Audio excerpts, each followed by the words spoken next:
just been preaching about the gospel, and it is incredibly good news that God so loved the world that he gave his only begotten Son, that whoever believes on him should not perish, but have everlasting life.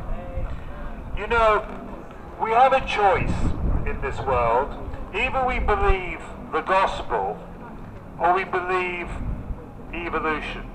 I put it like that because that is the reality that I see in the world today.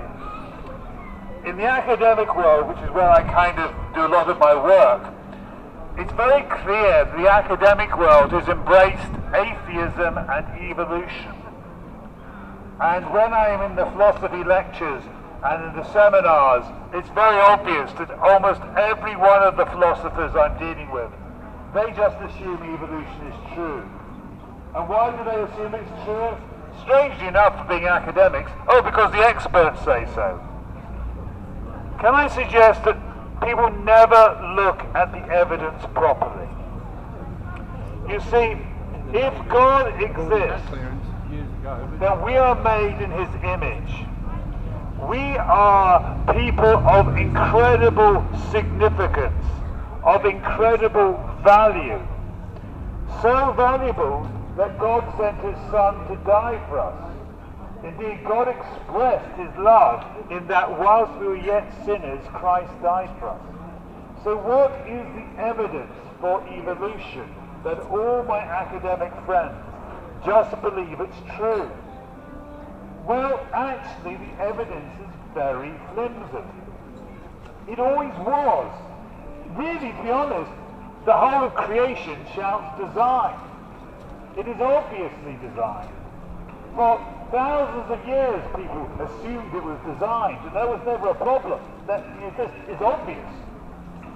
But when Darwin came up with his theory of evolution, for whatever reason, people dropped the idea of design and said, yes, this all happened by chance. But ask yourself the question, something is well designed, is that true? Could that come about by chance? You don't fly in an aircraft produced by mistakes. You don't drive a car produced by mistakes. And no one has a computer program in which they look for mistakes to make it better. Mistakes destroy design. So why would we believe that evolution is true? Well, the situation's got vastly worse for evolution in the last 20 years because they discovered the genetic code which governs every living organism, which is the computer program for every organism. It's not 97% junk, as the hint said, but when they mapped it out, it was fully functional. In fact, there are scientific papers being produced every year showing how complex the functioning is of the genetic code. That evidence alone should have killed off evolution. 1,200 scientists have had the guts to say we are skeptical that evolution is true. You can look it up on Descent from Darwin. But this is not an academic subject. They would not be standing here if that was the case. If evolution is false, then there is a God, and the gospel that is preached here every week for 40 years is true. And the gospel lays out a very clear choice.